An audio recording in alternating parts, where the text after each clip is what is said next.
This original WSRE presentation is made possible by viewers like you. Thank you.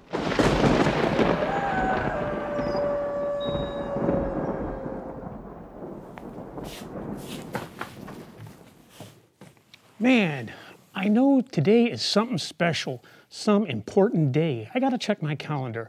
I know something is coming up soon, something that means a lot to the Baron. Let's see. It's not Greg Evigan's birthday. It's not National Potato Week. It's not the anniversary of the invention of the corn dog. Let me check my calendar here. Oh my gosh, it's Halloween, his favorite day. Every year he gets so excited about Halloween, and every year he gets his hopes and dreams crushed like a paper cup at the county fair, because no one ever stops by for tricks or treats. Well, not since all that unpleasantness with those popcorn balls back in 1976. But how was I to know that Von Doren brand ready-made home-style popcorn was 96% asbestos? It looked real to me, and it tasted real too. If eating asbestos is wrong, I don't want to be right. And the FBI won't let me forget about the imitation pumpkin scandal back in 1988. Yeah, we've had lots of bad Halloweens. Well, not this year. I'm going to make this the best Halloween ever. Let's see. He wants trick-or-treaters? Well, buddy boy, he's going to get them. More than he can shake a stick at. And just to be safe, I better take all the sticks with me. He's going to have a great Halloween. And if I can trick him into giving me some of them delicious Zagnut bars of his, I know where they are, but he keeps them locked up tight. It will be a good Halloween for him, and it will be a good Halloween for me, too. I gotta think. Come on, brain, what do I pay you for? I got it. Tee-hee, this is gonna be great. Let me write a letter for him.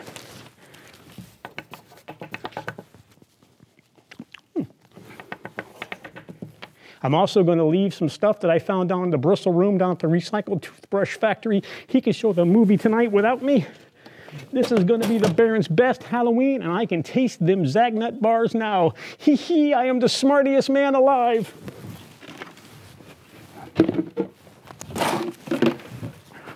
All right, now I got to get going.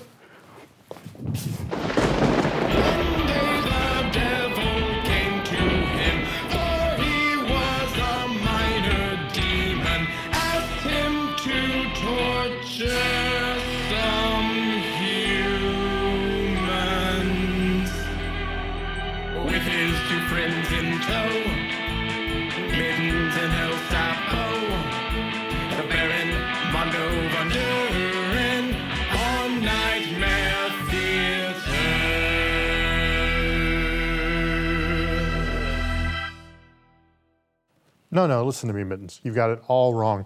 I'm not saying Christmas isn't special. It is to some people, but Christmas can't hold a pine-scented candle to the single greatest day of the year, Halloween. Stop yapping, man. What are you talking about? It's not even a kid's holiday. And even if it is, so what? It's a great day for the young, the old, the living, the dead, the nearly dead, even the brain dead like El Sapo. It's truly a wonderful, magical day. The greatest day of the year. At least it used to be. It used to be the most important day on the calendar other than Greg Evigan's birthday, of course. Folks would start counting down to Halloween in March, or in my case, November 1st. We look forward to it all year long, but then something happened. The world changed for the worse. Something along the way, the world just gave up on Halloween. No one even tricks or treats anymore. No one soaps windows anymore. No one dresses up in costumes. No one bobs for apples. Oh well, sure, El Sapo won that bobbing for pickled eggs contest, but he was the only one who entered it. In fact, it wasn't even a contest. He was just liquored up at the Flying J truck stop in Dawsonville, and well, that's a whole nother story. And it's also why we can't go back to Dawsonville. But anyway, Mittens, no. Halloween is just not the same anymore. Folks treat it like just any other day. What? Well, now, it does look like El Sapo tried to decorate a little bit for Halloween. I mean, we're lucky he didn't cover the set with hearts because he was confused it was Valentine's Day. I mean, it's okay, I guess, but I've grown to expect the bare minimum from him, and he always delivers. It's not much, but I guess it's better than nothing. I'm just not feeling it this century. Besides, no matter how good or festive the set looks, we still don't have a movie, and there's no way anyone is going to stop by for trick or treat. What do you mean there's a letter here for me? Let me see that. It's from El Sapo. Look at his writing, it's atrocious. Let me give it a go. Dear Byron and Niddums, I'm going to visit my sick sister in Upper Volta, which I assure you is a real place and not some place I just made up. The poor thing has come down with fungus of the knees and scabies. Scabies, yeah. You don't know her, and there's no phones wherever that place is, so there's no need to call to check out the story, so you'll just have to take my word for it. Oh, the run-on sentences. I am leaving you 2 things to show in my absence. One is a Halloween special of some sort, and one is a movie for tonight's show. P.S. I read a story in Grit magazine about them Zagnut candy bars. Boy, them things is tasty from what I've been told. I never had one myself, but I know you keep a good supply of them in the special access vault in the Forbidden Zone. If any trick-or-treaters stop by, I bet they would enjoy some Zagnut bars. Probably a good idea to give every trick-or-treater 10 Zagnuts each. That's not going to happen. Well, I got to go catch the bus to Upper Volta. I guess you and Nuttons will have to do the show without me tonight since I am far away in another country. Hugs and kisses, El Supo. He didn't even get his own name right. Knee fungus, Upper Volta, huh? And he's not going to be here tonight? Folks, this could very well be a very good Halloween after all. Sapo is out of the picture in utter Travolta or somewhere, and since they don't have a phone, he can't call me when he gets arrested and tossed in the nervous hospital. And if he did leave us something to show, though I can only imagine how bad it is, he's gone and good riddance to him. What? Why shouldn't I be so hard on El Sapo? Well, yes, he did make a ham-fisted effort to Halloween the place up. He even used real spiders from the looks of things. And I guess, yes, he did deliver us a short and a movie.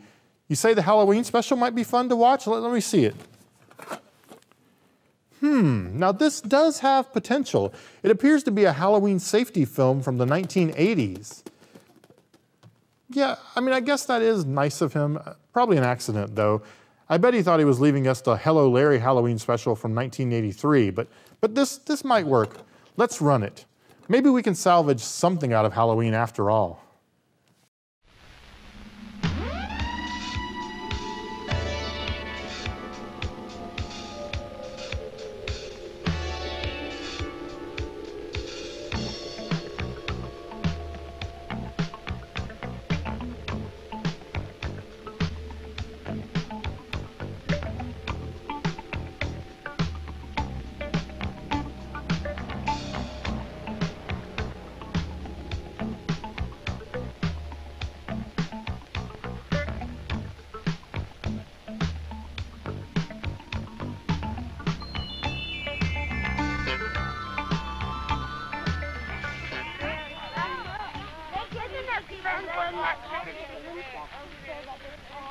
Halloween is really a special time, isn't it? Especially for me. You can see why if you know who I am. Look up a little. That's me, a jack-o'-lantern. At Halloween time every year, I sit up here and watch everybody go by. It's a nice and scary time, isn't it? All those wonderful costumes and masks and makeup. I think about how much fun Halloween is. I also worry a little bit about the things that can spoil the fun of Halloween. Those kinds of things scare me too, but in a different way. For instance, look across the street there. Do you see what I see? That robot is Jeremy in his costume.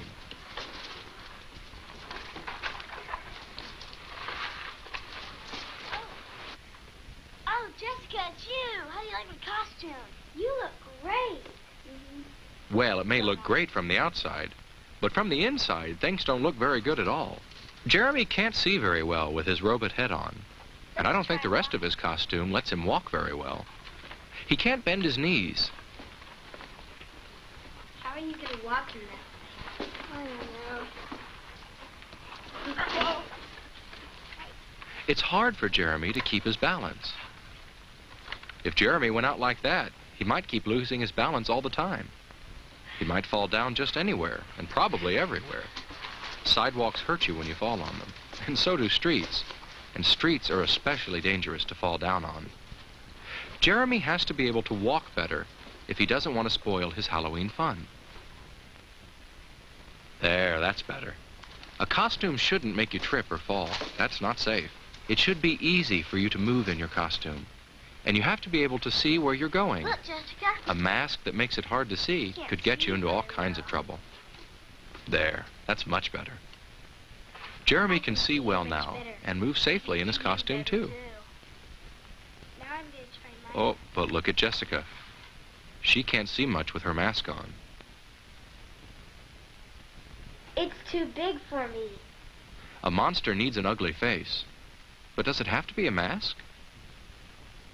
Makeup can be just as good, and it's always just the right size for you.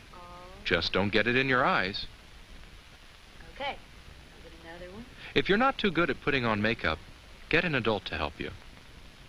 Make sure your mask and costume let you see well and walk well, and they won't spoil your fun on Halloween. Okay, great.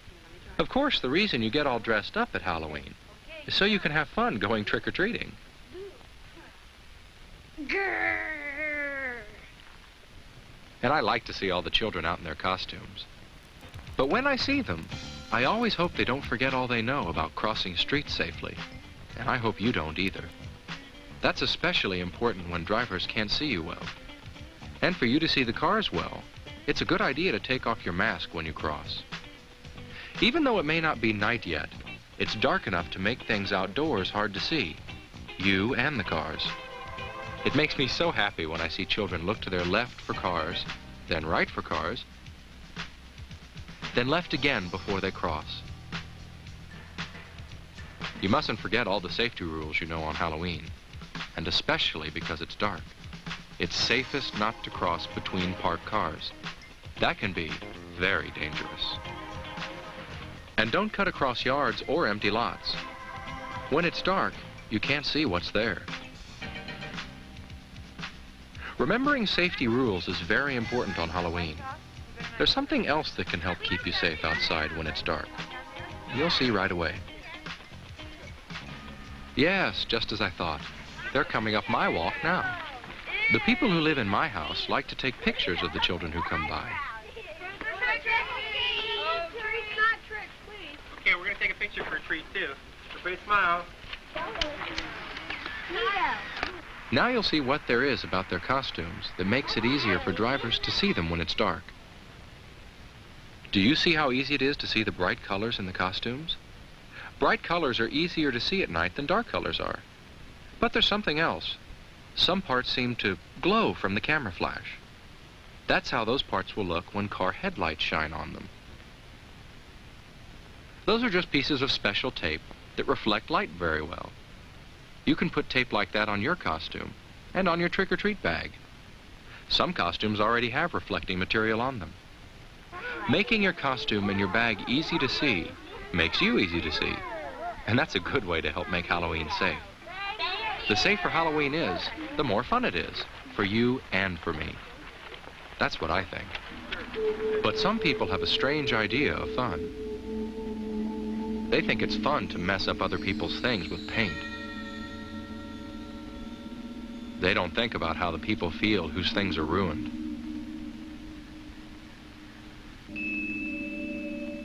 And some people think it's fun to throw things at cars and houses and buildings. But the people whose things they're messing up don't. I don't either. It isn't fun to spoil other people's things and make them unhappy. Some people even think it's fun to smash pumpkins. Oh no, that's not fun. Not for all the people who work so hard carving pumpkins, and especially not for us pumpkins. Whew, wow, that was close. Some people don't know what fun really is. I do, and I'll bet you do too. And I know they do. Trick-or-treating is always fun. But there are some things you should remember to help keep it fun. One thing is to always go out with friends. And have an adult come along too. Don't ever trick-or-treat alone.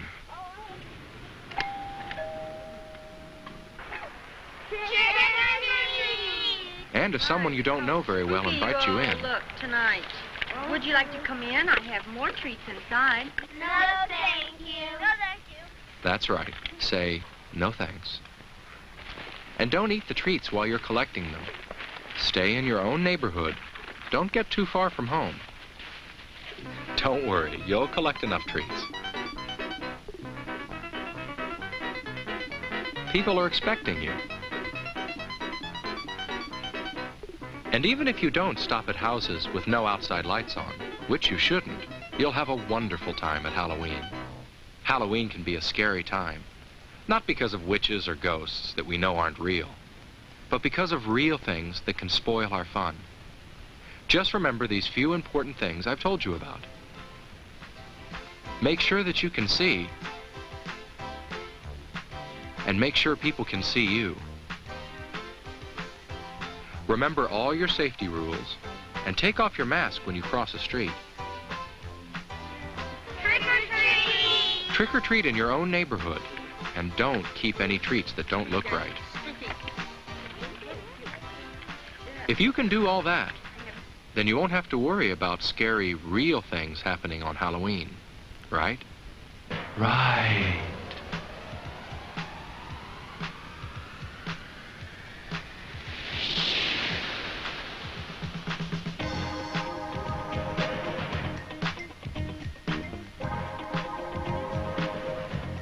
Have a fun and a safe Halloween.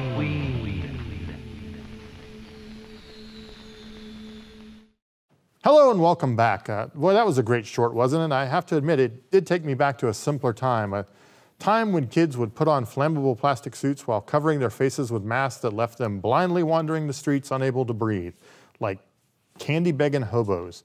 And the rubber bands that held the mask on their little faces were specifically designed to pull out as much hair as possible every time they took off the mask. But you know what? The kids were happy. But today, nothing, hardly anyone even notices Halloween. Well, you can't even find real candy corn anymore. The spirit of Halloween died, and it's just another day. What? Yes, I suppose we should get moving and start tonight's movie. I didn't even look to see what he left us. Holy cow. Jackpot, Mittens, check it out. He left us Encounter with the Unknown featuring the great Rod Serling. What do you mean you've never heard of Rod Serling? Patterns? Playhouse 90? Requiem for a Heavyweight? The U.S. Steel Hour? The Time Element? Night Gallery. Rod Serling, perhaps the greatest TV writer of all time. No recognition at all. Well, I saved the best for last, The Twilight Zone. Even you have to have heard of The Twilight Zone. What do you mean that's the show Sapo called a cheap Outer Limits ripoff? Rod Serling was an unparalleled genius, a true master of his craft. Well, I can't help the fact that you two are a part of the great unwashed and can't appreciate the genius of Rod Serling. Now, I do have to warn you good people at home, while this does feature Serling, it was not written nor was it directed by him. It's kind of bad, to be honest. Okay, I'm going to level with you. It's really bad. But that's certainly not Serling's fault. If you want to know more about Serling, consult your local library. I know Sapo's family isn't much for book learning, but you folks are watching PBS, and that makes you smart. There's several great biographies out there, or perhaps just watch some episodes of The Twilight Zone.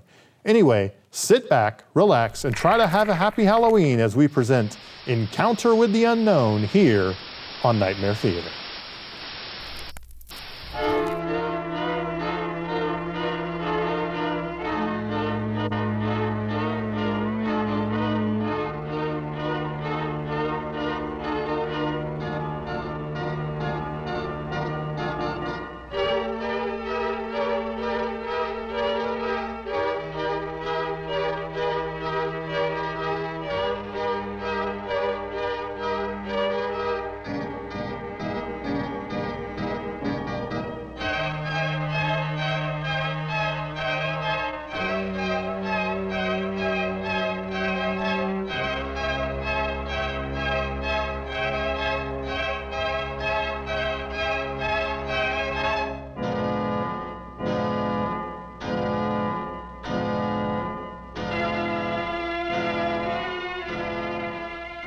During the years 1949 through 1970, Dr. Jonathan Rankin conducted extensive research in the field of psychic phenomena and cataloged hundreds of events that defy rational explanation. The most intriguing aspect of the research was the discovery of an apparent relationship between many of these events and certain cemeteries located throughout the United States. According to Dr. Rankin, 453 people directly involved in these strange events were buried in only 23 separate cemeteries throughout the nation. This apparent final grouping of people who were touched by the unknown is referred to in parapsychology as the Rankin cluster phenomena. The following episodes are based on supposedly true events described in Dr. Rankin's writing and involving one of the mystery cemeteries.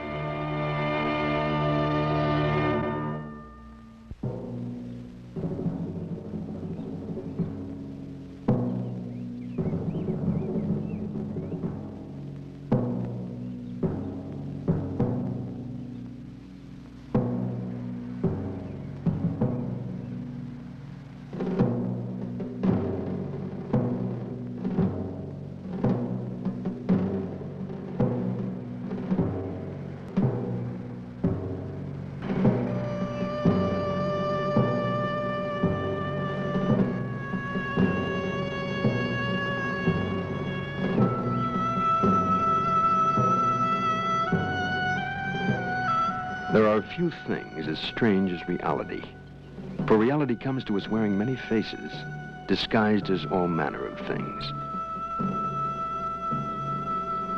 What is reality and what is illusion?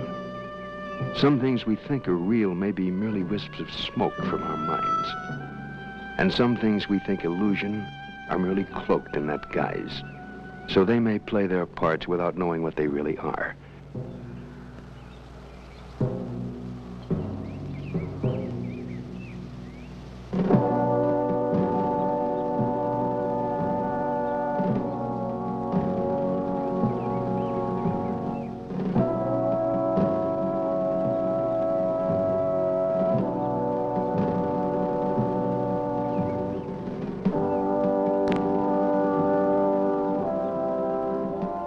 This is one reality.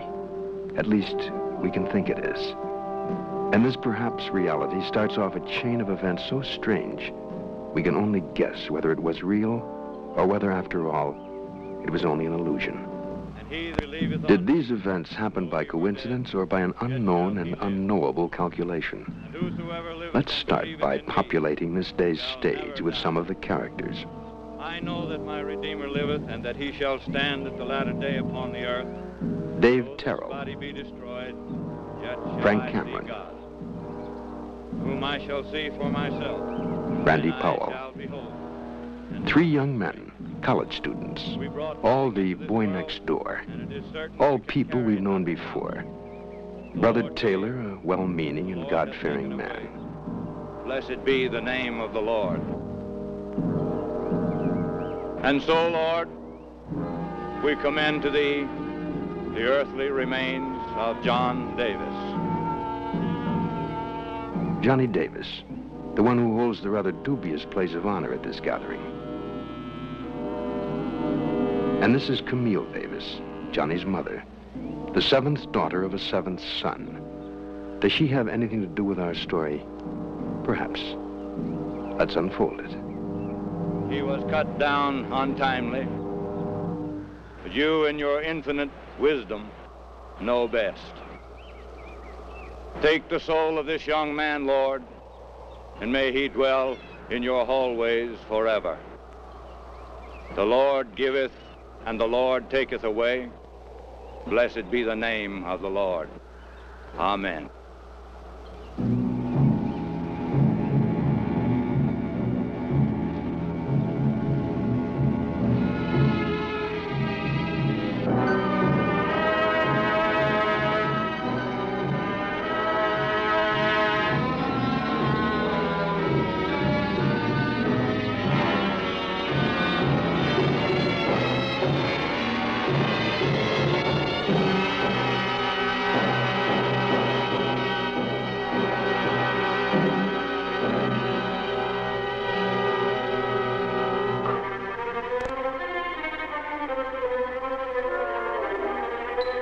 Listen you well to my word.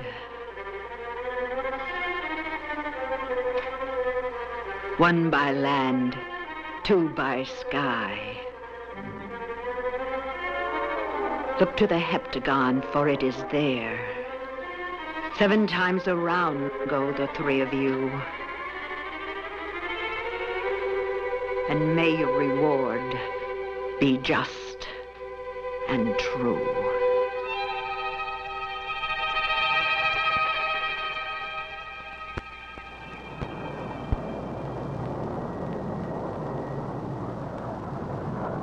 Look to the heptagon, for it is there. 7 times around go the 3 of you, and may your reward be just. Excuse me, sir, would you like a refill on your drink? Sir, would you like another drink? Excuse me, I think she's talking to you. Would you care for something? Oh, I'm sorry. Yes, I would. Okay, here. There you go. Thank you. Thank you. Would you care for anything? Sorry, Father. Guess I was pretty deep in thought. I didn't even hear. We all get that way sometimes. Deep thought is sometimes a bridgeway across our problems.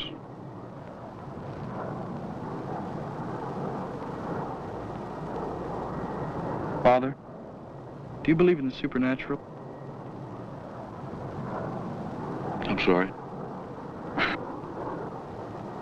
Well, I guess it sounds pretty silly, but I was wondering if you believed in the supernatural. Don't you realize the supernatural is my business? You might say I'm a pro at it. I hadn't thought of it that way. I guess you're right. I'm one of those many people who have a supernatural boss. He's a good boss. Gentle boss. One who knows all the answers. Sometimes doesn't tell you what they are. What made you think of the supernatural anyway? Oh, nothing. Listen you well to my word. 1 by land, 2 by sky. Well, yes, something. Well, look, Father, I'm not a Catholic. It doesn't make any difference. No, I guess it doesn't. Something has been bugging me for the last couple of days, and I really need somebody to talk to about it. So, I've got 2 ears. Talk. Well, I guess I should begin at the beginning. It all started in this pool hall. Randy Powell, this friend of mine, and I, and Dave Terrell. We're all roommates at State. I'm sorry, Father. I'm Frank Cameron. Good to know you, Frank. I'm Father Dwayne. It's good to know you too, Father. Well, anyway, we were at this pool hall, just having fun, and there was this guy there, Johnny Davis. We were just sort of kidding him around, you know. We didn't mean any harm.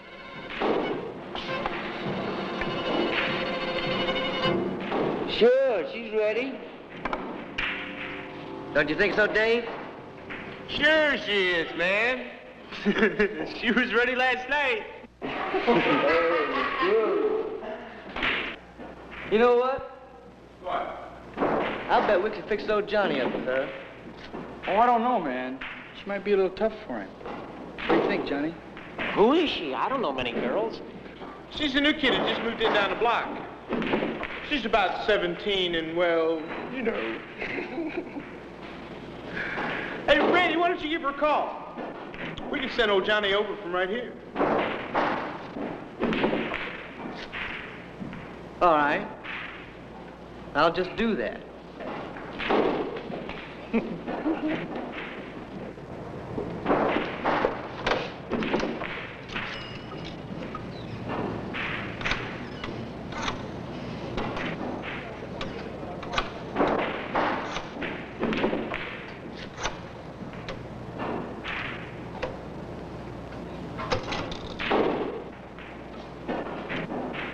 Hello? Darlene? Remember me? This is Randy. Yeah. Well, I'm just down the street. Uh-huh. You are? Well, look, what are you doing tonight? Mm-hmm. Yeah. Yeah, I just bet you are. Hey, look, darling. Dave and Frank are over here. And we have a good friend named Johnny. He'd like to have a day with you. You can? That's terrific. Well, look, this guy that's coming over tonight is a personal friend of mine. Dig? Yeah. So I want you to take real good care of him. Okay? Huh?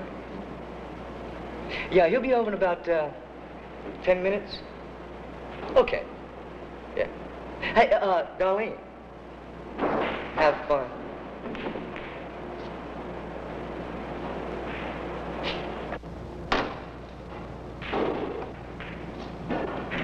Well, she wants to see him. What's the address? Hey, I forgot her name. Her name is Darlene, and she lives at 3536 Elm. Yeah, that's it, 3536 Elm. You got that? Yeah. You fellas come in here? Yeah, we'll be right here when you get through. Okay, Johnny, get off.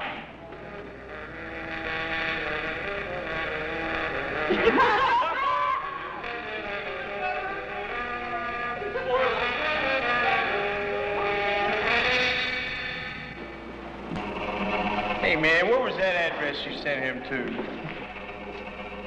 I don't know. What difference does it make?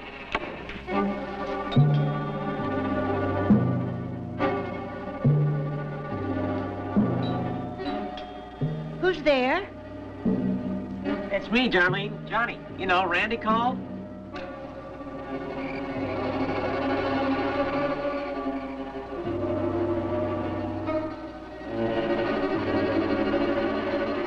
Who do you want? Oh, come on, Darlene. Don't put me down. Just open the door. There's no one here by that name. This is the Wilson residence. They're named Darlene? No, young man. You've probably got the wrong address. And besides that, you're liable to get hurt. Walking up to a strange house in the middle of the night. Why, I've got my husband's pistol out, and I certainly don't want to hurt anybody.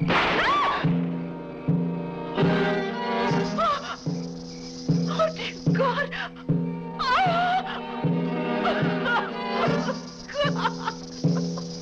Darlene!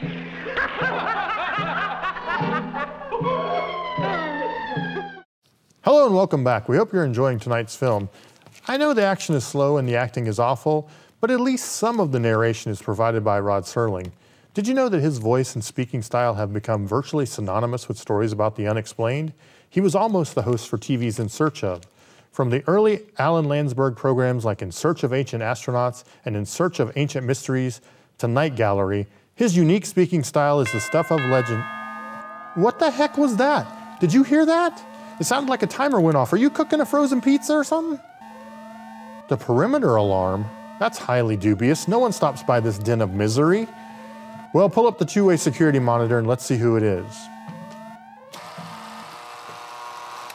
I should have known. It's just El Sapo in a cheap Halloween costume. Trick or treat, Bob. I mean, big guy in a suit. Nice dog you have there, by the way. Sapo, what are you doing? What? Are you addressing me, sir? Who is this Stapo? My name is Milton Armitage. Milton Armitage, huh? Yes, that is my name. Sapo, Milton Armitage was a character on The Many Loves of Dobie Gillis. Wow, my parents, the very people who named me, must have been big fans of that show, I guess. I am trick-or-treating in your neighborhood, my good man, and I'm trying to keep the tradition of Halloween alive, the noble tradition of trick-or-treating. Are you now? Why, yes, I was passing by and I noticed there are no trick-or-treaters in this neighborhood. You know, you can't have a good Halloween without trick-or-treaters. You know, that would be like Christmas without a family argument or a visit from the police. So I guess you would just thought, like, I'll give it a shot. I did, matey boy. And you know what makes good trick-or-treat candy? Zagnut bars. Oh, yes, they do, but I'm afraid we don't have any. Cool, I love the... Wait, are you sure? Are you sure there aren't some in some special vault somewhere, maybe on the 3rd floor? Oh, yeah, I'm quite sure, but we do have these. I think you'll enjoy these a lot more. Well, are those coupons for Zagnut bars? Oh, no, my friend. These are designed to feed not the body, but the soul. You'll profit from these far more than any old candy bar. Are you sure you do not have any Zagnuts? Nope, we sure don't. But you take these booklets, my good man, read and profit from the lessons they contain. Happy Halloween to you. Mittens, put these tracks in that drop chute and send them to that young man who is clearly not El Sapo, neck deep in another ridiculous scam to get my Zagnut bars. Press the button and clear the video feed.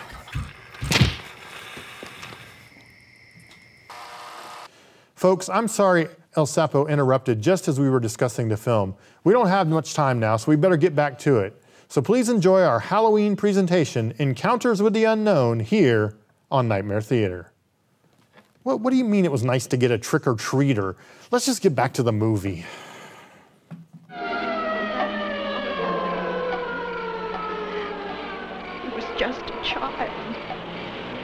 I know that I shouldn't have had the gun in the house, but my husband insisted because he travels so much. Oh my God.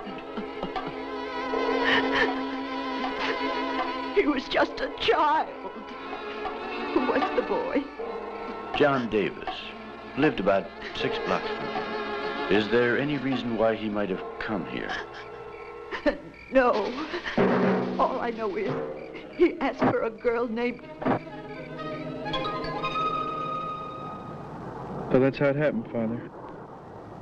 If it hadn't been for our damn fool trick, Johnny would still be alive today. Frank, I know it's upsetting, but a lot of times, without meaning to, we set into motion things we can't control. Now, maybe if you... Wait a minute, Father. I know what you're going to say. I've heard it before. But that's not the end of the story. In fact, I'm not sure it's got an end. Go on. Well, we all went to the funeral. Not a big town. Everyone knew and liked Johnny. We could have cut our own throats. Anyway, after the funeral, his mother turned to us and said the strangest thing. Listen you well to my word. 1 by land, 2 by sky. Look to the heptagon, for it is there. 7 times around go the 3 of you, and may your reward be just and true.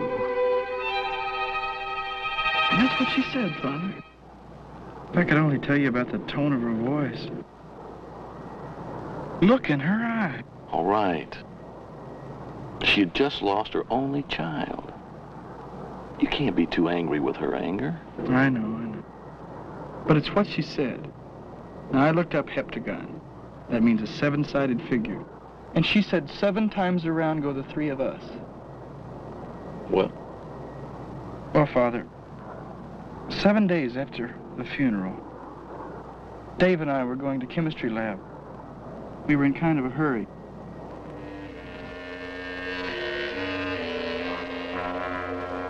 Hey, man, you did. Yes, I did. I got her right upside the head, man.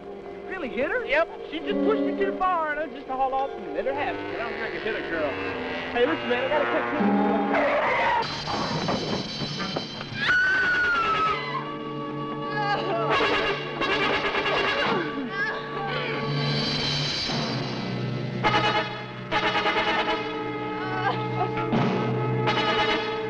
That's the way it happened, Father.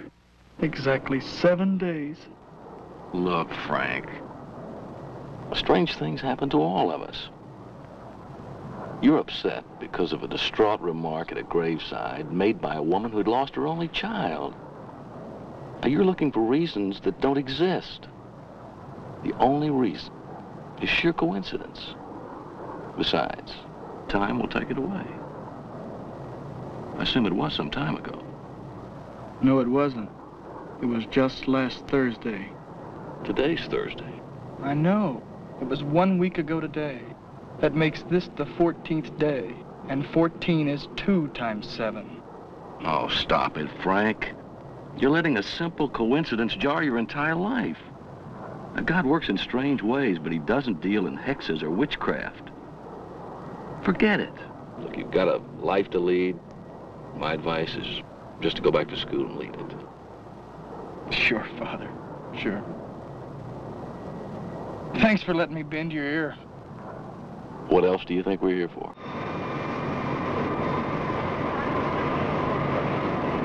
Well, Frank, this is where I get off. I hope I've helped you. Believe me, Father, you have. Have a nice trip.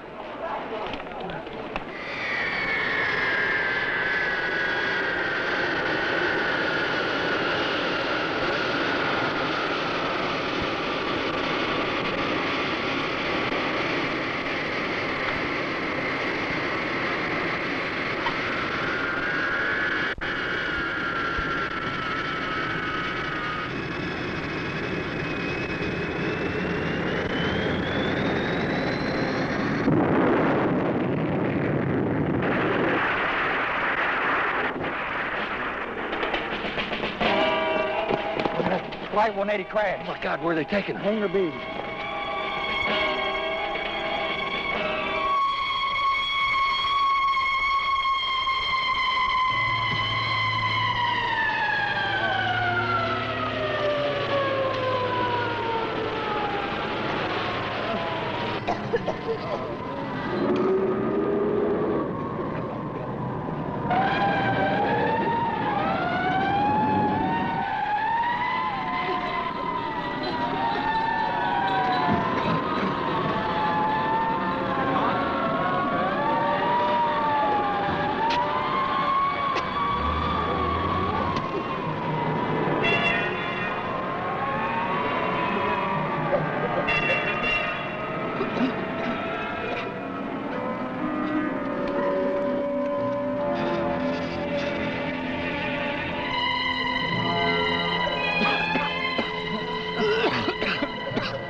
It's gonna be all right, Frank.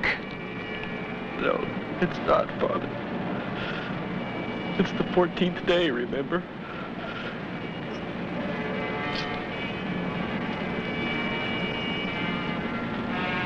There's nothing more you can do, Father.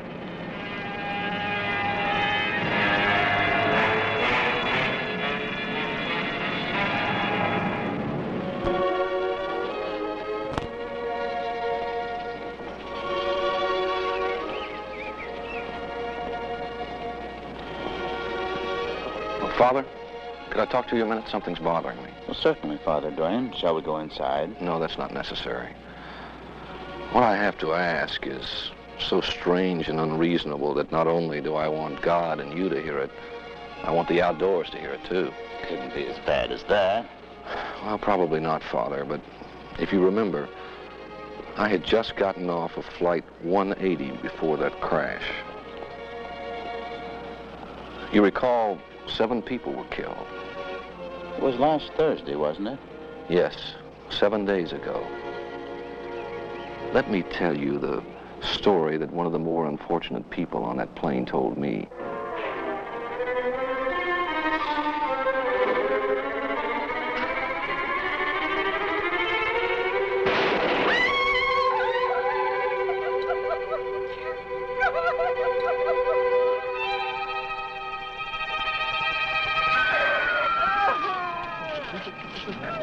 So, Father, do you think such a series of coincidences can just happen? Well, Father Duane, I'll not say to you no. I know your heart is troubled, and this would be the 21st day, wouldn't it? Yes, it would. I don't know how I'm going to get this out of my mind. Shall I tell you? If you can, Father. It's really fairly simple, as most things usually are. You mentioned the third boy's name, and you know that he attends college at the State University. Why don't you just call him there? I've been afraid. It's a good idea, Father. I've been waiting for God to give me the answer. God moves in strange ways. and sometimes employs the most ridiculous messengers.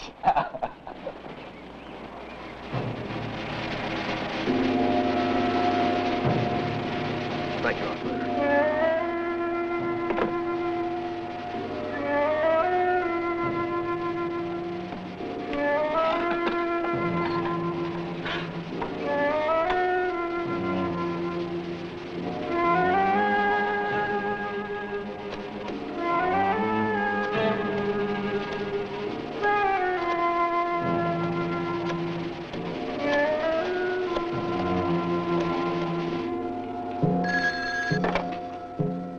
Yeah?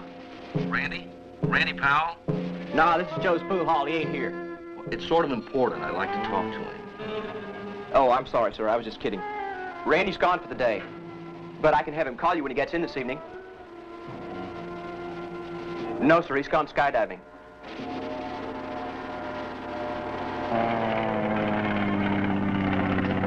So Randy Powell went skydiving.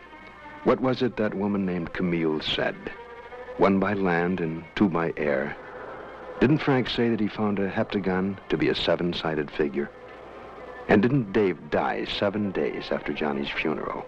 And Frank 14 days after? What is the reality and what is the illusion? Our story doesn't tell us. But I wonder if Randy knows that it's the 21st day.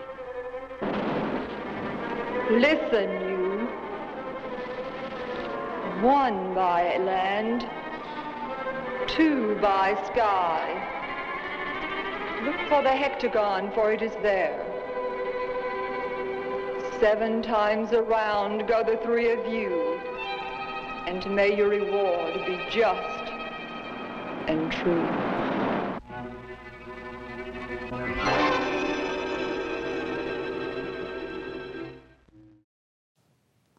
Hello and welcome back. We hope you're enjoying tonight's movie, and we also hope you will search out and find some more of Rod Serling's stuff.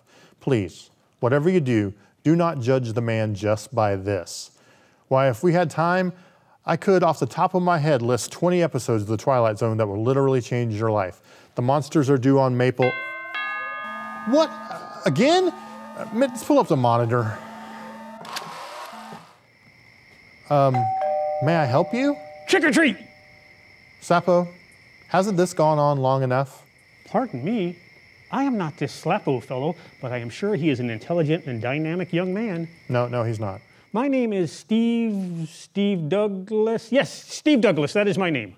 Sapo, you know good and well Steve Douglas was the dad on My 3 Sons. Wow, we must live in a very small world. The odds of 2 people having the same name? Go figure. See, I'm actually a trick-or-treater from 2 towns over. Oh, really? And what town would that be? Port Charles. Port Charles. Yes, I am from Port Charles in this you particular stole state. that name from General Hospital. No, I swear I am from that particular town. My parents, Luke and Laura Spencer, are waiting for me in the car. Oh, so your parents are named Spencer, but you're named Douglas. I'm adopted? Yeah, that'll do. I'm adopted. You see, I am trick-or-treating in your neighborhood because I heard some of my fellow children talking about Zagnut bars. Well, yes, they are tasty. You got that right. And they make great Halloween treats too, don't they? That they do, but I'm afraid we're fresh out. Should we send them one of those burritos, maybe? Burritos? Yes, a delicious, nutritious squirrel and bean flavored burrito. Heat this baby up and you're in for a real treat. Or you can pretend it is a squirrel popsicle and eat it now. I don't think I would like that very much. Are you sure you don't have any Zagnuts? Oh! I'm afraid not, but happy Halloween. Mittens, cut the feed. Cut the feed. He just won't give up, folks. I'm really sorry for these constant interruptions. Normally, we would use this time to talk about the director, the cast, how the film got made, why the film got made, but El Sapo keeps ringing that bell and ruining my groove. What? Yes, again, it is nice to have trick-or-treaters. That is to say, it would be nice if it wasn't El Sapo over and over. And it would be even nicer if we could say at least a little bit about tonight's movie and about Rod. But we better get back to the movie. Folks, sit back, relax, as we bring you more of Encounter with the Unknown here on Nightmare Theater.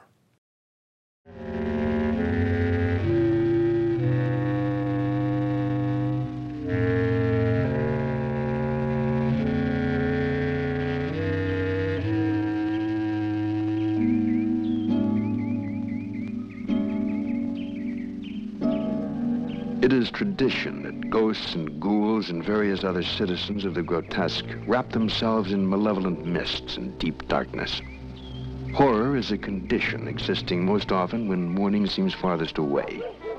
So it would seem unlikely that this bright spring day in 1906 would begin a horror that to this day haunts a small community in southern Missouri.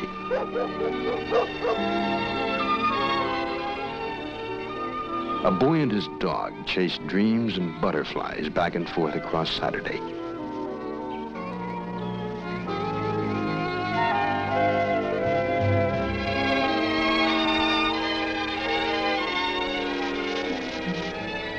Observe one man-child and one man-child's dog on their way to a uniquely soul-shattering rendezvous with darkness. A terrifying encounter with the unknown.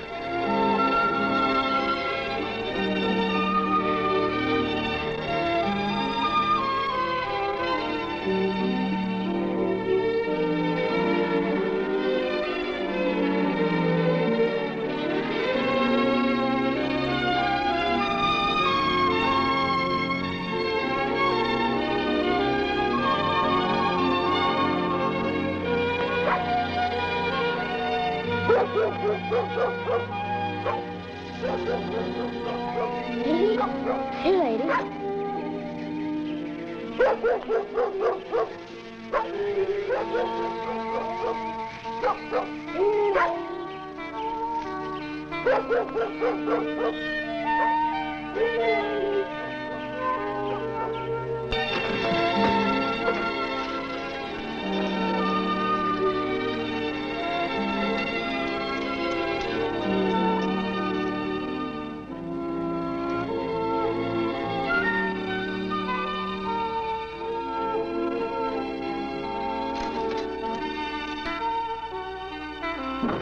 Joe, where is that boy?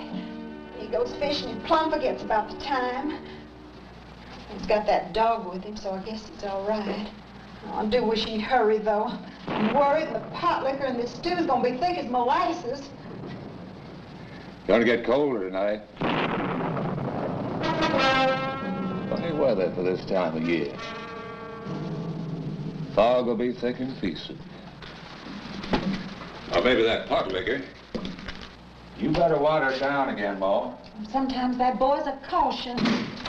Oh, goodness. Give me a start. Pa, I can't find Lady no place. I looked and looked, ain't found her no place. Any place, and don't say ain't. Pa, I couldn't find her. Will you help me look? Son, she'll come home. Probably out chasing a coon. Or rabbit.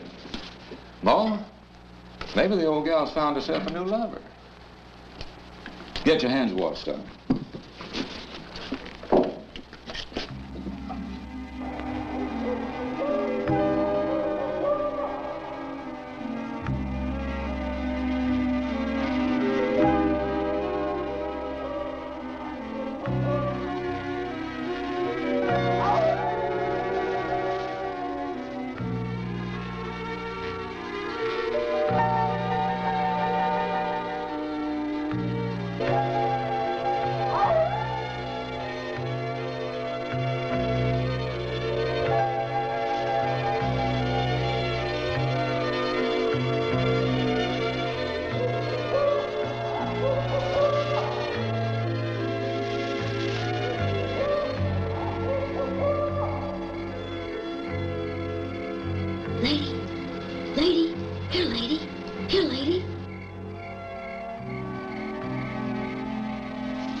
Here, lady. Here, lady.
Son, it's me, son. What in the world are you doing out here? Papa, is it really you? I didn't know who it was, Pa. It's all right, son. It's all right now. What possessed you to come out here, son? Your ma and I was worried, son, when you weren't home in bed. Is that your dog down in that hole? I don't think it's Lady, Pa. It's a crazy sound, ain't it? Crazy. I agree with you there, son. It's not Lady, Pa. Let's go. Come on.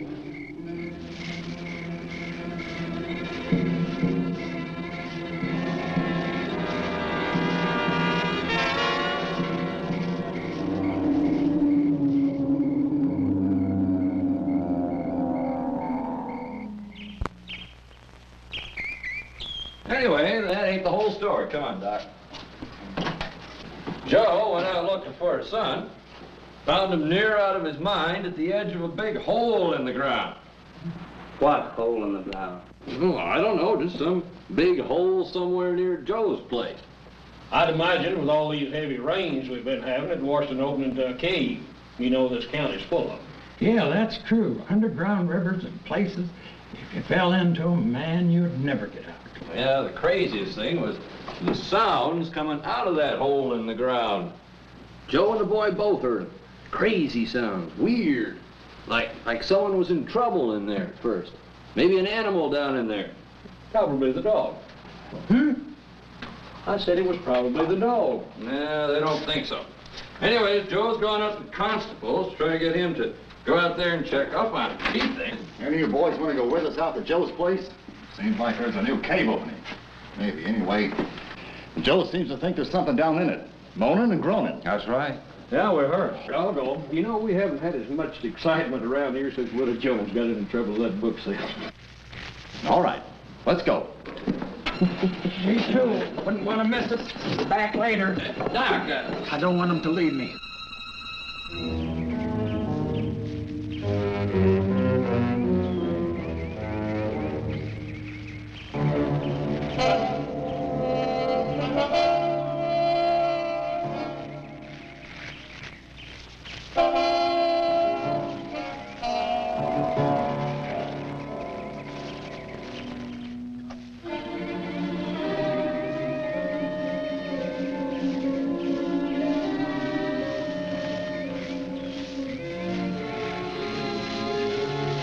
What are you gonna do, Pa? Somebody going down the hole? Don't know yet, son. We haven't decided. The constable's gonna look it over.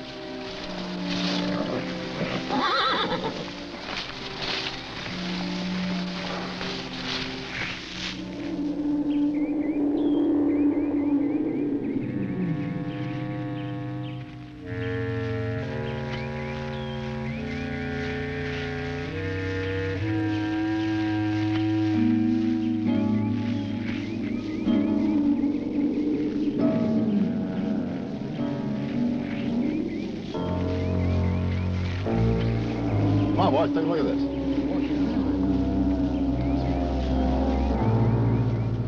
All right. Be careful, son. Wow. Don't get too Wow. Well, what do you think? I don't know, Joe.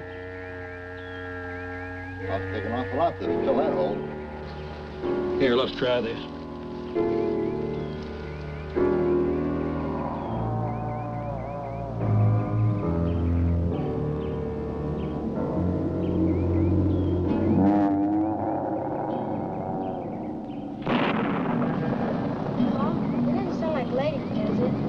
I don't think it could be the dogs. I never heard a noise like that before. I know one thing, if we don't leave, we're going to get soaked. Yeah, you may be right, Joe. Nothing we can do around here, leastwise not without a robe, huh? Yeah. Come on, boys. Come on, son. What about my dog, Pa? You think it might be heard down there? No dog ever made a sound like that. Come on.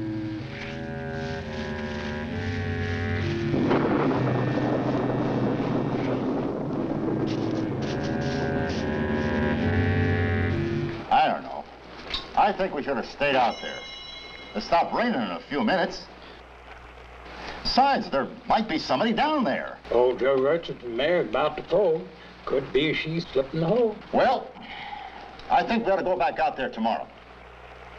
Whatever's out there in that hole ain't human or animal. It's the work of the devil.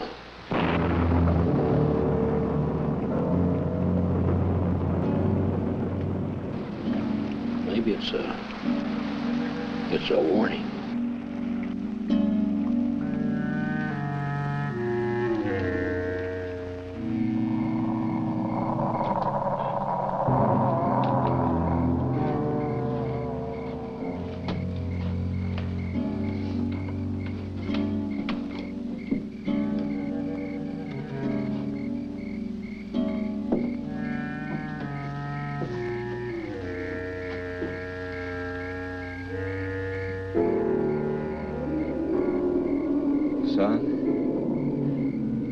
Go settle the man right into town and get the constable.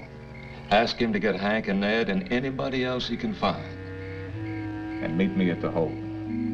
It's time we settle this thing.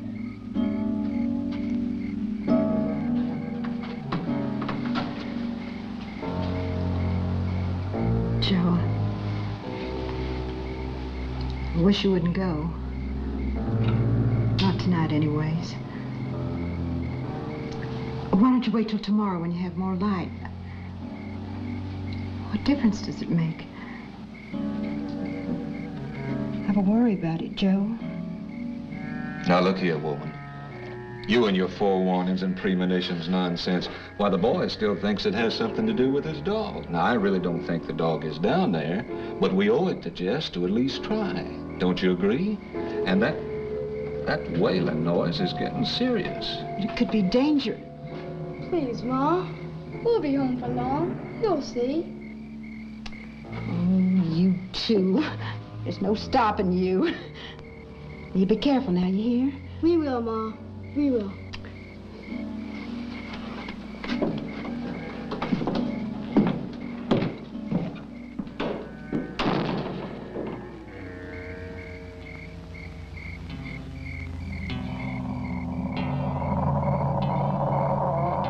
That's the scariest sound I ever heard.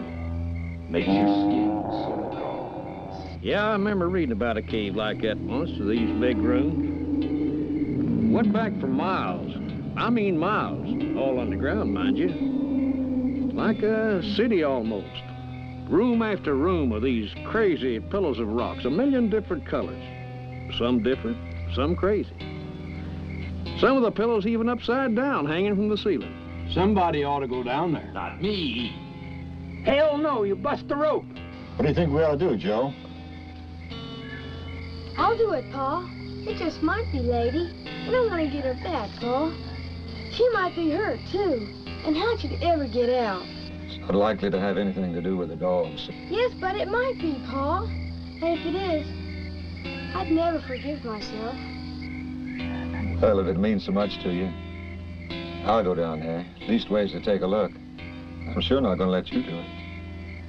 Bill, see if you can throw that rope over that limb. Let her hang down right here. Okay, man. What's the rope?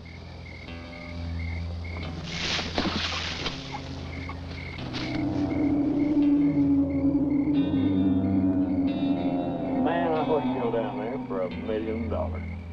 If I gave you $1 million, I wouldn't want you to go down that hole on the end of a rope. Well, if I went down there, I wouldn't want you on the top end either.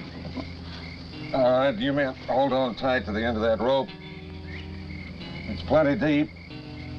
And there may be water down there, too. All right, let's get it over with. Got that lantern ready?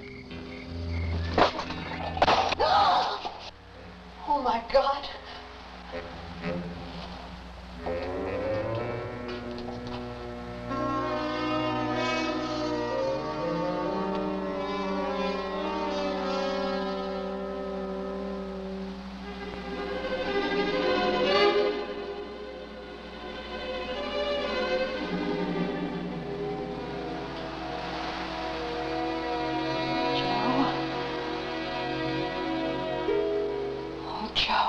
Okay, music. Take it slow, Tom. Well, where in the hell have you been? I got here as soon as I could. Well, come on, give us a hand on this rope. We're letting Joe down in the hole. Why didn't you say so? All right, take it slow, Tom. Remember, you got a lantern down there. Can't go too fast. He ain't on there.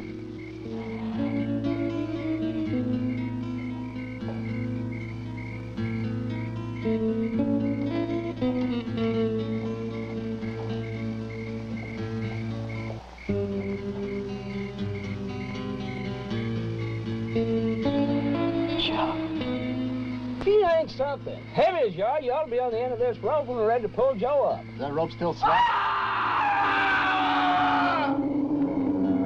Thank God. What's happening? Oh, Joe. Pull it up! Pull it up! Something's happening to my paw! Come on, pull! Pull! I'm pulling! I'm pulling! Hurry! Hurry! Come on! Let's get him out of there! Pull! Pull! I'm pulling! I'm pulling! Harder! Pull harder! Hurry! Hurry! Pull! Pull! Pull harder! Pull harder! Hurry! Come on! Pull! Pull! Hurry! Come on! Pull! He's dead. He's still breathing. Help him up. Here, put this under his head. Huh? He's still breathing. My God, look at his eyes. Joe.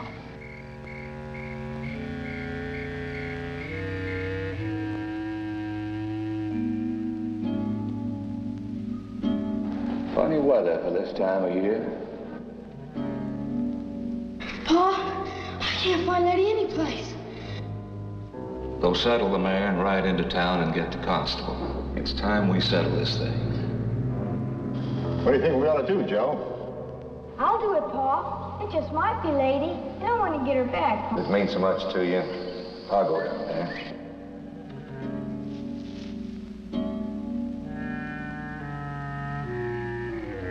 He's alive. Lift him up.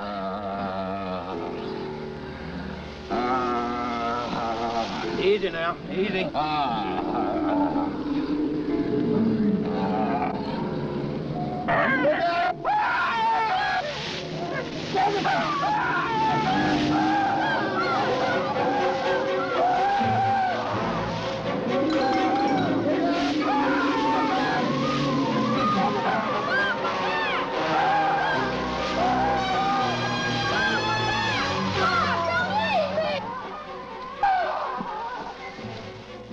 No one knows what happened down in that cave. Joe was a strong, intelligent man who had lived his entire life close to the earth. Never before had he intruded upon the affairs of that godless society that dwells deep within the bowels of the earth. But he did leave him. After a manner of speaking, somehow through this wild experience, he had lost his mind. He was insane, and spent the rest of his life in the state insane asylum.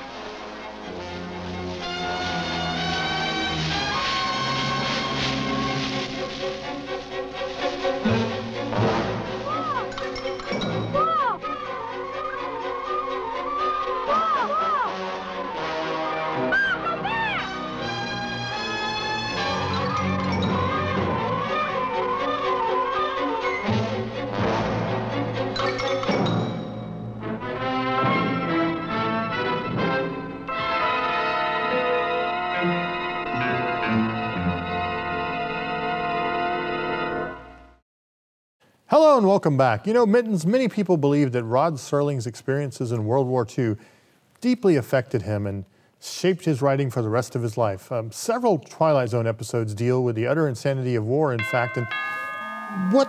Dang it, I was just in the middle of a good point. Let's see who it is, as if I didn't know already.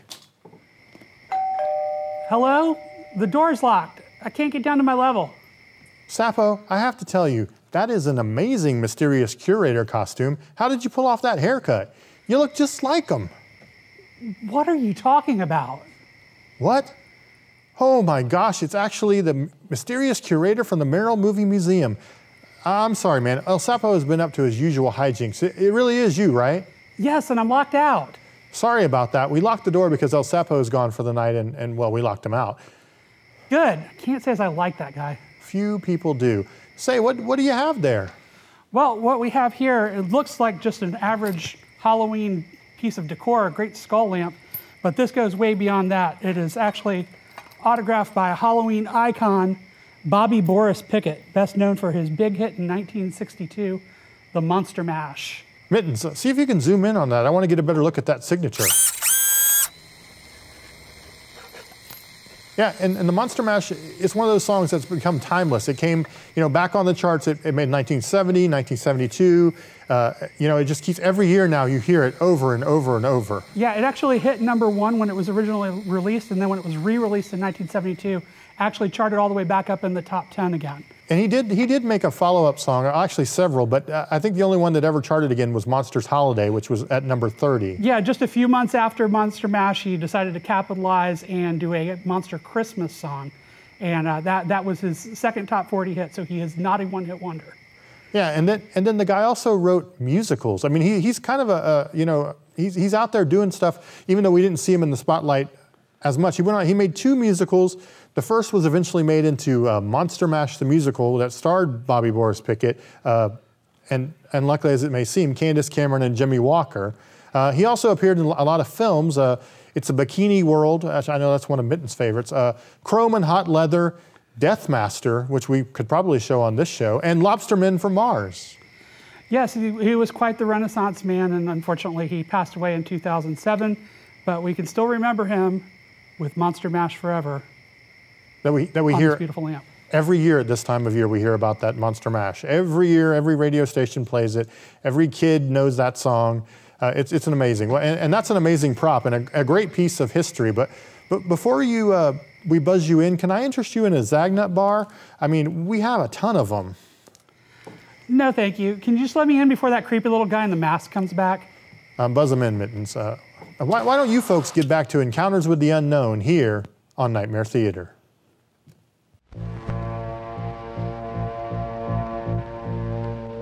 There is a bridge in our mind that leads through time and memory from what we know to shores beyond knowing. It sways high and darkly dangerous above the canyons of our disbelief, like some spectral span spun by devils for us to tread.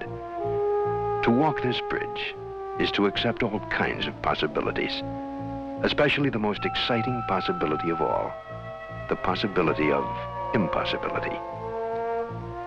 Some tales of the impossible so capture the imagination that they quickly spread over much of the country. The Girl on the Bridge is such a tale. Countless variations of this story are told and retold. In North Carolina, it is the Lydia story. In Illinois, it's the Specter of the Mists. And in Texas, it's called the White Rock Lady.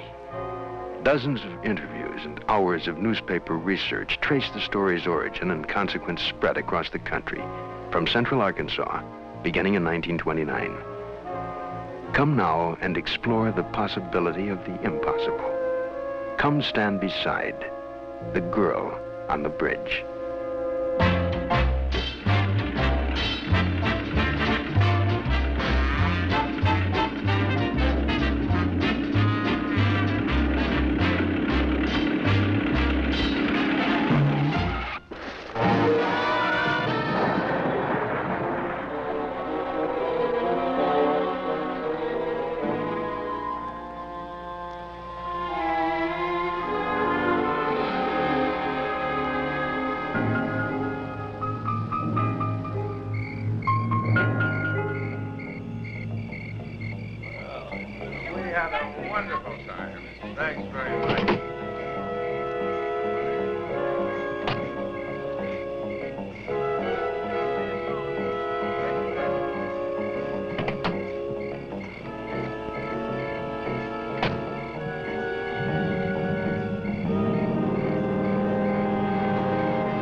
Miss!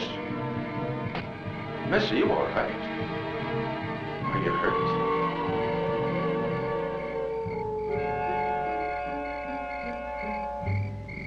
Are you okay? Are you hurt?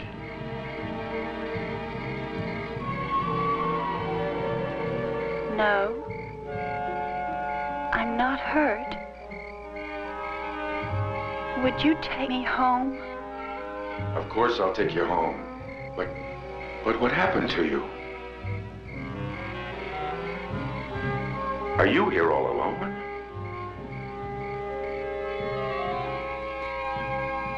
I don't know. I'm afraid so. Are you sure you're all right? Please, just take me home. Of course I will. Where do you live?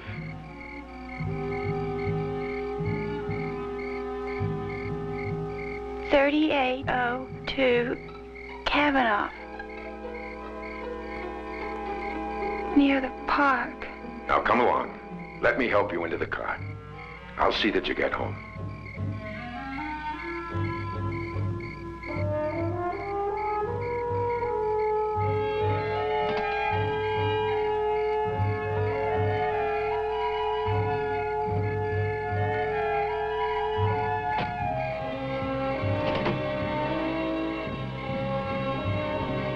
What happened? I don't know. Are you sure you're all right?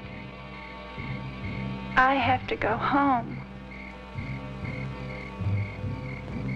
My father worried about me.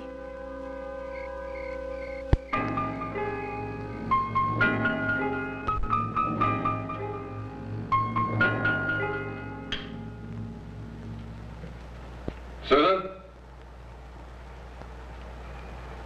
Hello? I want to talk to you. Sit down. Again, Father? Susan, I told you to stay away from that boy. And I mean it. But I love him. That isn't true. You don't even know what love is. Don't I, Father?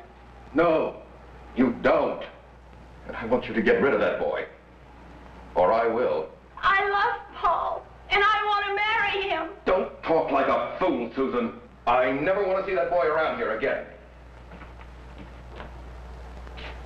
And besides, he could never support you. And Wesley Carver could. Is that it, Father? Yes, he could give you everything you've always wanted. Everything you've always wanted. All I want is Paul. Susan!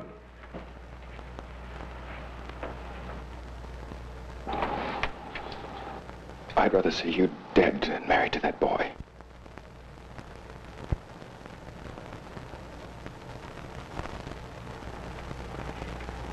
John?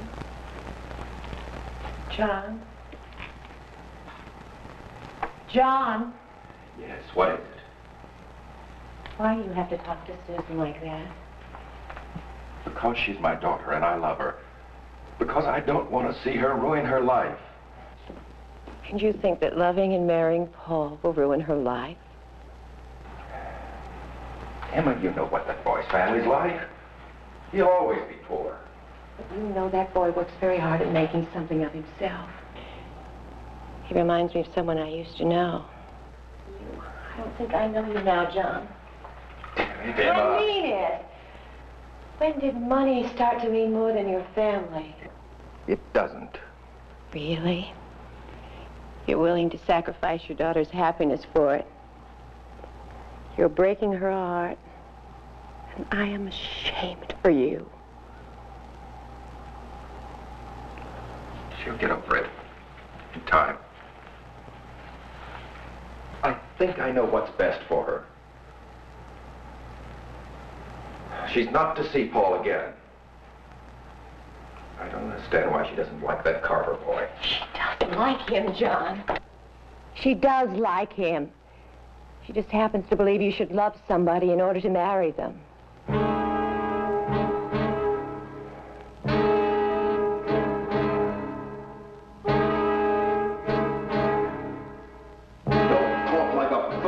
Susan. I never want to see that boy around here again. I love Paul, and I want to marry him.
I love you.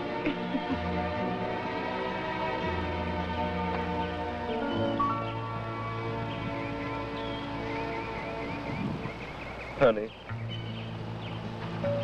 why do you have to go to that party anyway? You know Father worries about us. Besides, breaking my date with Wesley won't help. And neither will being late. We better go.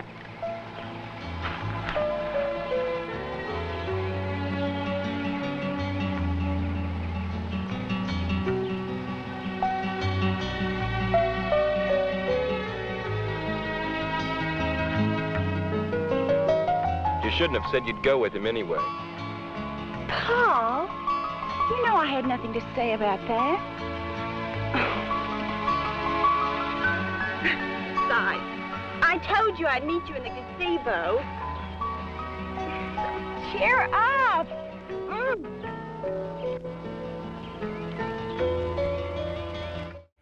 Hi, this is Jonah Ray from Mystery Science Theater 3000, and you're watching Nightmare Theater.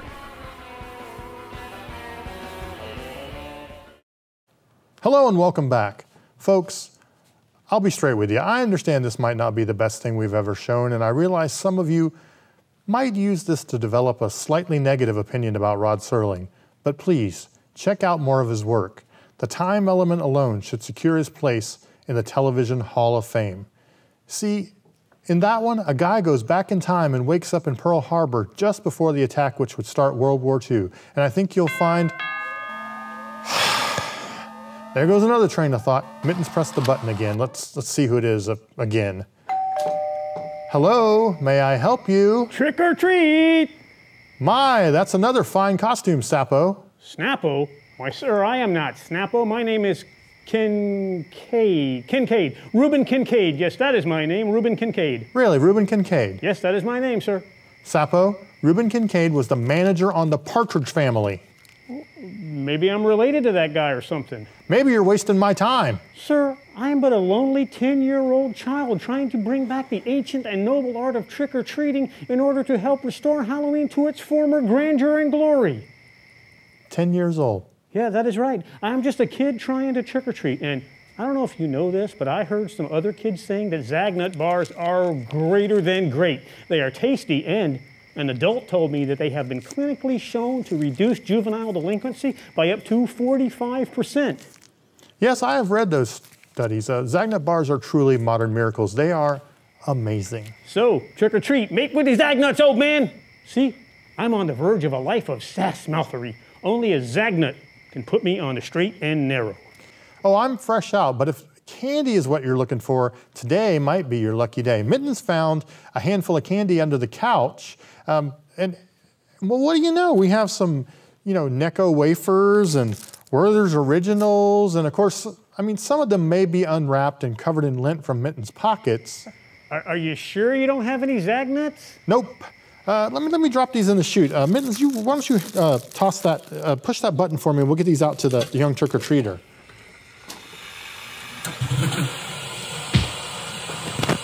Well, folks, I'm once again sorry for the constant interruptions. Please look out for the time element. It's an amazing story. But all these distractions have us running short on time, so let's once again return to tonight's film, Encounter with the Unknown, here on Nightmare Theater.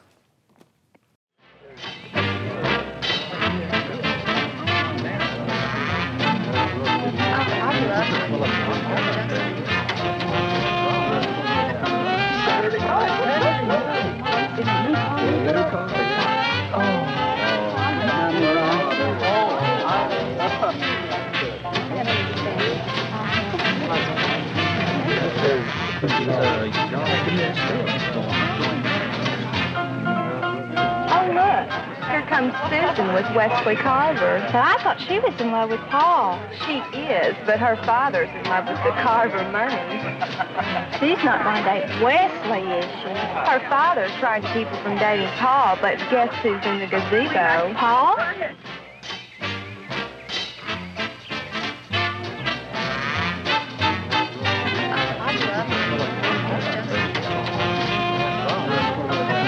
Saturday night. Saturday night. New car. Oh.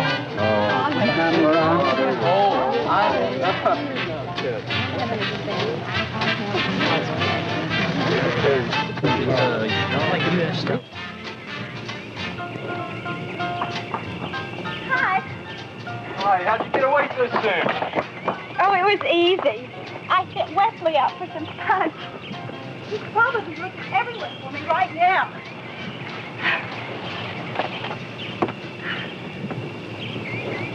Oh, I can't say that. I love you. I love you too.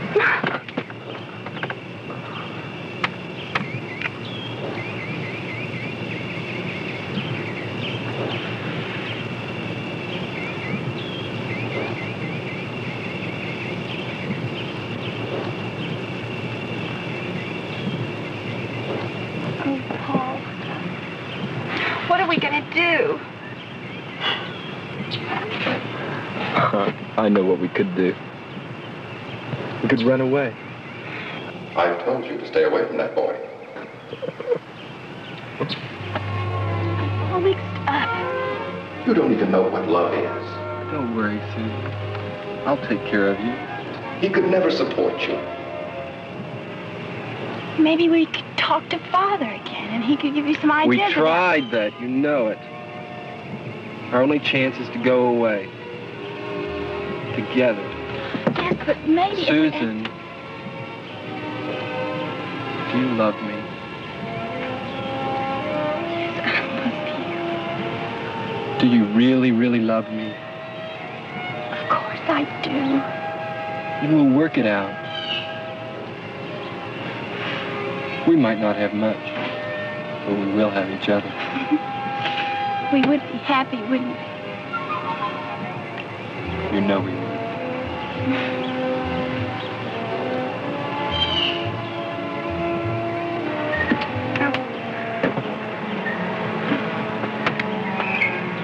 There's no other way, is there? What other way is there? Let's get married. Let's get married today. Today? Married today? Yes, today. Let's get married now, right now. All right. You mean it. You really mean it.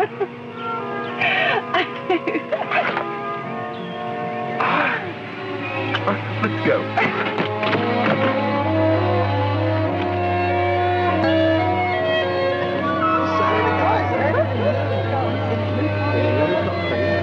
Hey, where are you going? We're getting married!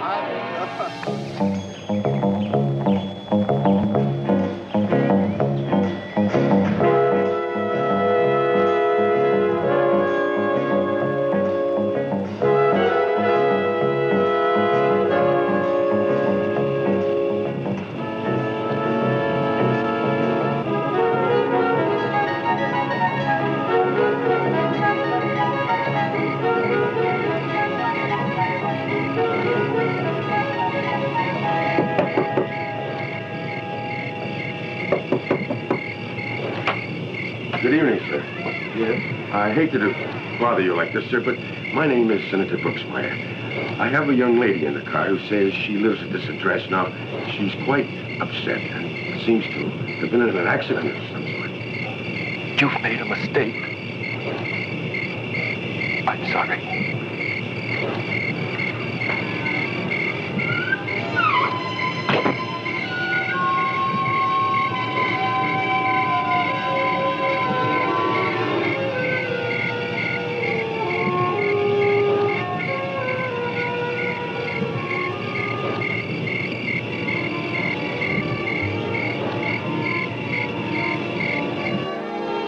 You're willing to sacrifice your daughter's happiness for it. You're breaking her heart. And I am ashamed for you. You must have the wrong address. She's gone. Gone? But I would have heard the car door. What's happening? I don't know, but I'm sure going to find out.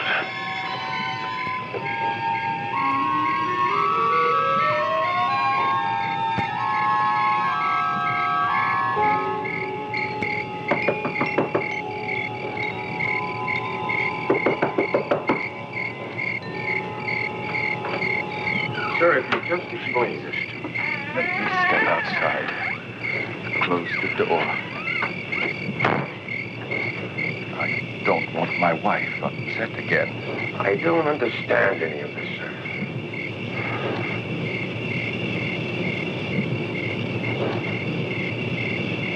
My daughter was in an accident on Woodson Road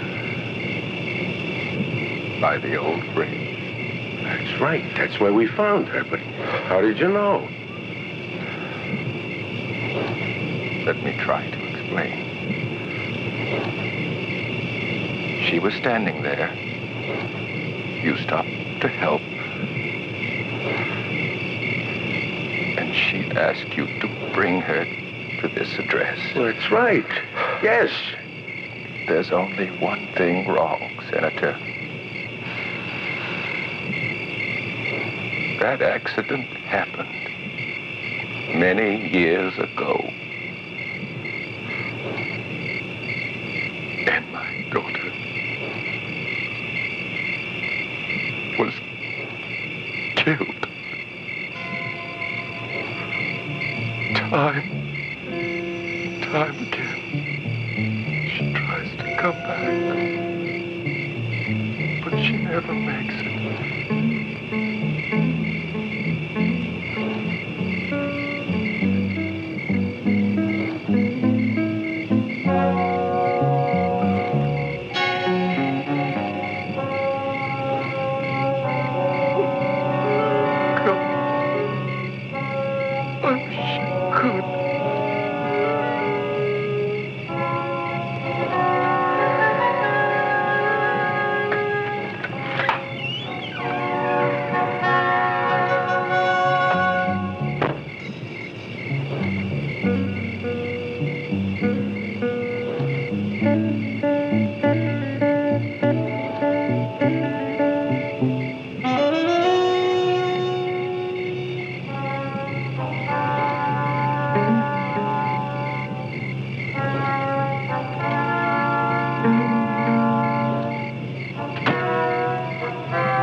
yesterday and live it all again.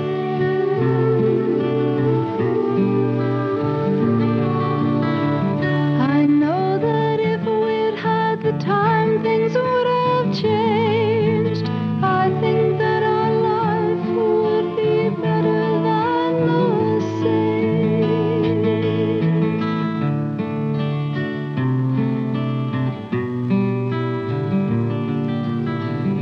From a dream, looking back on a life that used to be, never really understanding why you had to leave.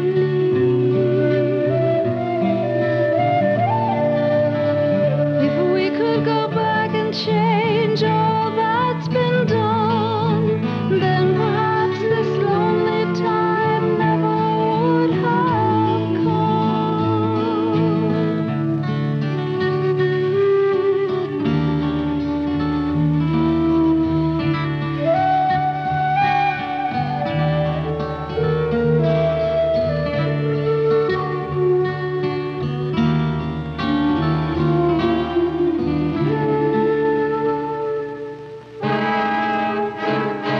It has been said that our lives are merely bridges through time.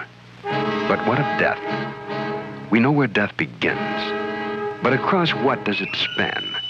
Where does it lead? These are questions Susan could easily answer, if we could but find her. And this too is possible.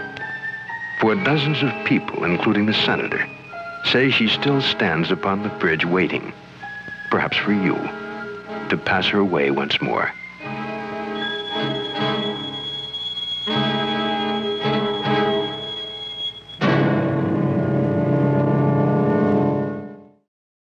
We're back, and folks, I can't apologize enough.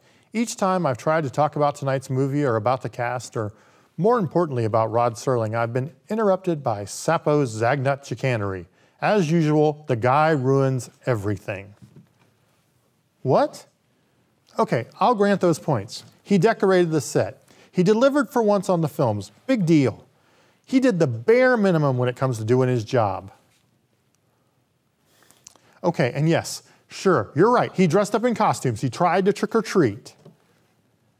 And yeah, I guess that was nice. I can begrudgingly admit that his shenanigans did remind me of what it was like in the old days when people trick or treated, but it was all a plan to get my precious, precious Zagnuts.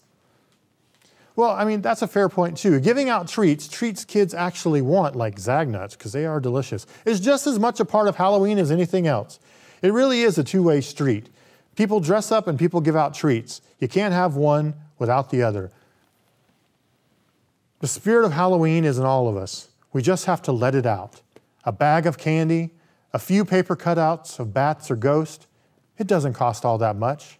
Halloween is about what's on the inside.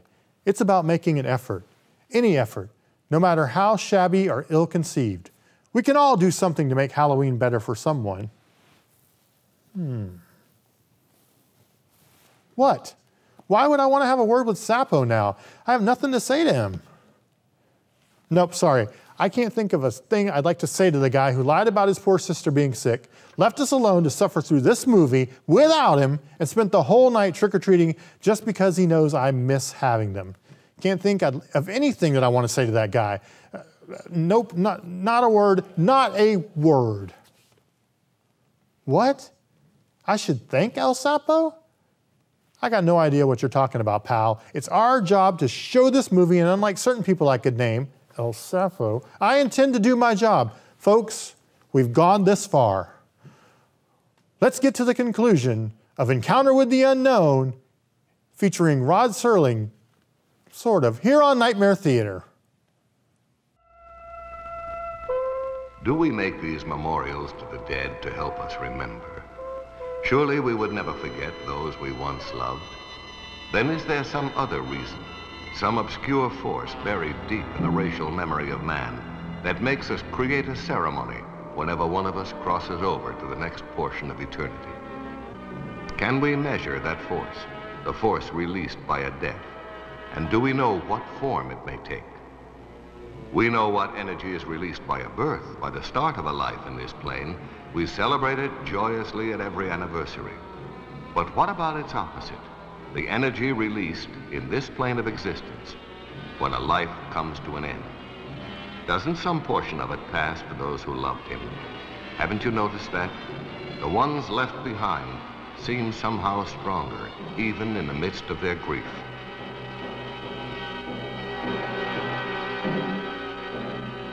Look at the dead boy's mother. Her occult powers, never manifested before, are almost irresistible.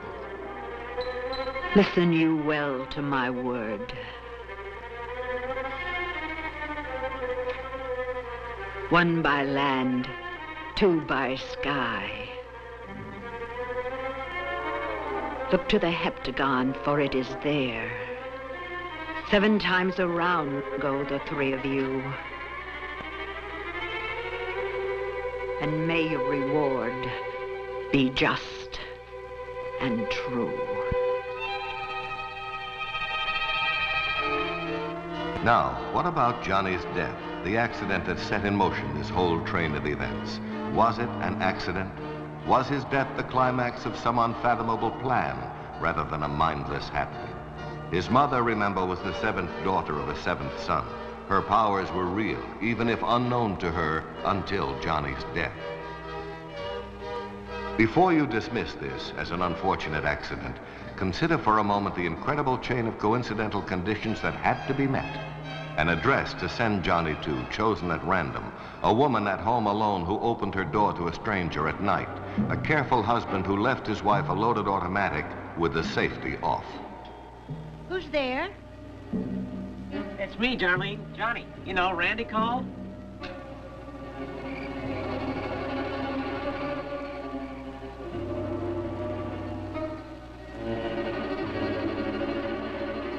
Who do you want?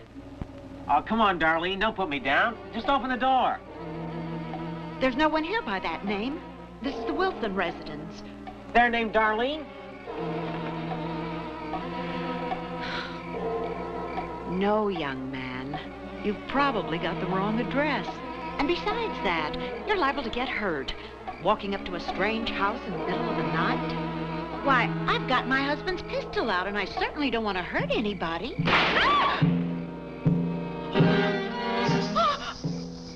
Oh, dear God. Death, sudden, violent. This is the trauma that will reinforce the thrust of the mind. Turn loose the death force, that strange parallel to the life force. Where will that force go? Do you know? And are you altogether sure you would want to know? Let us consider witchcraft for a moment. Genuine witches are difficult to identify. They operate without a license. They're not required to register anywhere. But witchcraft is booming in America and England. Thousands of people are dabbling in black or white magic. Surely then, witches must reveal themselves from time to time, if only to keep the faith of the coven fresh and strong. Witchcraft began apparently with earliest mankind. Once it was called the old religion, probably tribal fertility rites forced underground by religious persecution. Experts in occult matters claim to trace the origins of black magic to migrations from the lost continent of Atlantis, the last of which reached Egypt, where the powerful secret diagrams were recorded in the Egyptian Book of the Dead. The Egyptian Book of the Dead, famous as the source of most of today's rituals in the occult. In a matter of magic, whether white or black, the key ingredient is belief. And who can measure the power of suggestion, which is where belief begins? Remember, this suggestion by Johnny's mother was reinforced by the boy's death. If a victim is at all susceptible to suggestion and knows a curse was put on him, the knowledge alone may be enough to do him in one way or another. Whatever's out there in that hole ain't human or animal. It's the work of the devil. What do you believe? Because belief will make it so. The power of man's mind, the power of his belief, is only now beginning to be understood. Be careful above all of what you decide you want, the wise man said, because you will probably get it. These men are making ready to explore an unknown, but they have already convinced themselves of the nature and quality of what they will find there. They are expecting evil, anticipating enemy rather than friend, danger rather than promise. I ask you, what did you expect them to find? Because they did. Man, I wouldn't go down there for $1 million. If I gave you $1 million, I wouldn't want you to go down that hole on the end of a rope. Well, if I went down there, I wouldn't want you on the top end either. All right, you men hold on tight to the end of that rope. It's plenty deep. And there may be water down there, too. All right, let's get it over with. Got that lantern ready? Oh, my God. What was the exact moment when Joe decided to say goodbye to his wife by dropping the photograph from the wall? Or was that something Joe decided? Was it a voluntary thought, powered by the extreme fear that gripped him? Or involuntary, the last lucid flash before his sanity went?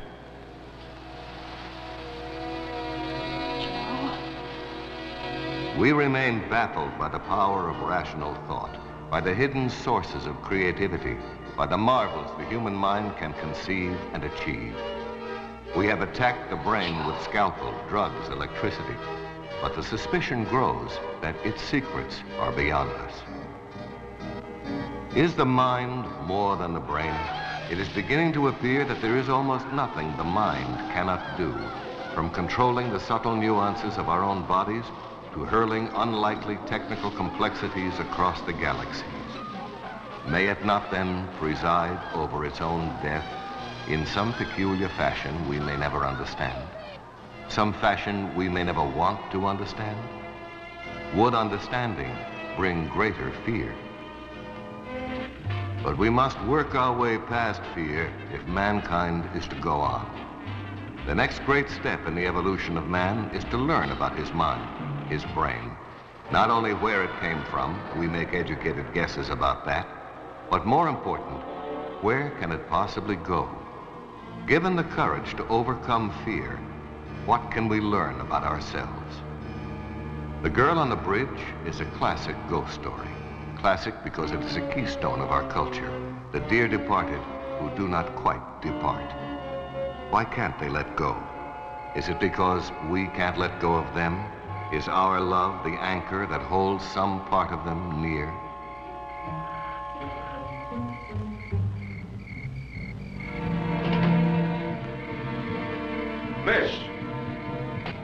Miss, are you all right? Maybe it is something even stronger than love, more enduring, like obligation, the belief that there is something you must do. And remember, in the enchanted room, in the unique miracle of the mind, what you believe to be true either is true or your mind will make it so. So Randy Powell went skydiving. What was it that woman named Camille said? 1 by land and 2 by air. Didn't Frank say that he found a heptagon to be a 7-sided figure?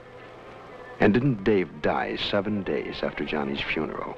And Frank 14 days after? What is the reality and what is the illusion? Our story doesn't tell us. But I wonder if Randy knows that it's the 21st day. Listen, you. 1 by land, 2 by sky. Look for the hectagon, for it is there. 7 times around go the 3 of you, and may your reward be just and true.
And welcome back, my Halloweenies. We certainly hope you enjoyed tonight's film on this most special of holidays. We also hope we've been able to make your Halloween just a little bit better. Hey guys, I'm back from my vacation. Vacation? I thought you went to visit a sick sister. Wait, oh yeah, that's right. That's where I was, all right. I went to visit my sick sister. Well, how is your sister, El Sapo? What? I don't have a, oh, she's fine. Hey, fellas, how was Halloween? Did any trick-or-treaters stop by? A few, not a lot, but a few. Halloween was actually good this year. And you know what made it a good Halloween? No, why don't you tell me, boss? The fact that you weren't here. I always wondered what it would be like to watch a movie without the stench of rotten pork rinds and wet newspaper. Good old Mittens and I had a high old time without you. He's a much better conversationalist than you, and he sheds less. Any chance your sister will relapse? How's your brother? Any uncles in the hospital? Oh, you don't mean all those mean words, boss. You don't mean that. Oh, I certainly do. Now, let's not beat around the bush. This is a place of business, and I have had it with all of this tomfoolery, monkey shining, and lollygagging, and I won't stand for it. It's not fair and it's not right. So you leave me no choice. I am docking you a day's pay. Now, cough up the 77 cents right now. What, Mittens? What? Keep quiet about that. What are you guys talking about? What's happening here? What do you mean the boss said he had a fantastic Halloween? Lies. Let's not get into any of that right now. Let's just say tonight was not as bad as I thought it would be. In fact, it wasn't a bad Halloween at all. Sometimes the simplest gestures from the most simple-minded people can really make a difference. But for now, get to work. Get this place cleaned up. I want all this gone. Pronto, hop to it. Start with that pile right there. Yes, sir. I'll get right on it. Boss. Boss? Where did this Zagnut bar come from? I don't have any idea. Someone must have lost it or something. Maybe Mittens found it in the yard when he was chasing rabbits. Maybe that guy from the basement dropped it on his way to the bathroom. But one thing is for sure, I did not leave you a Zagnut bar. Just get it out of here along with all the rest of this junk. Okay, boss, I get the picture. Someone else left a Zagnut bar for me, right? But this is still the greatest day of my life. I don't know what you're implying. All I know is this place is a pigsty, and you are responsible for cleaning it up. If you happen to find something nice while cleaning up, then you can keep it. Anyway, until next time, may all your dreams be nightmares. And from all of us to all of you, Happy Halloween!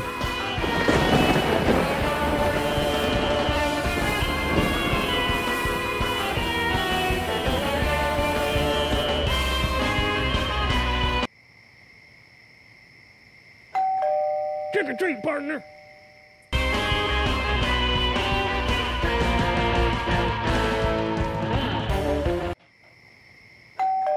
Trick or treat.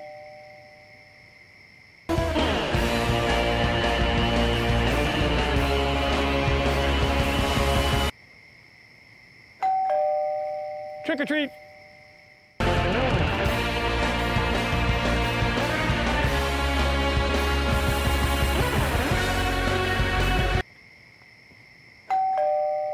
Trick or treat.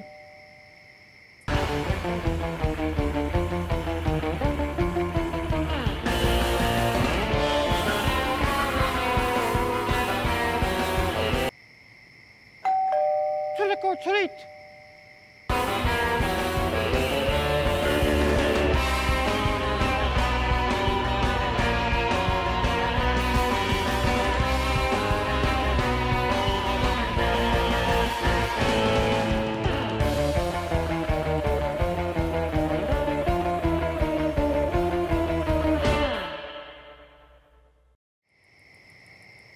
Hello, guys? I'm still locked out. There are raccoons out here. Can you guys? You guys like Bobby Boris Pickett?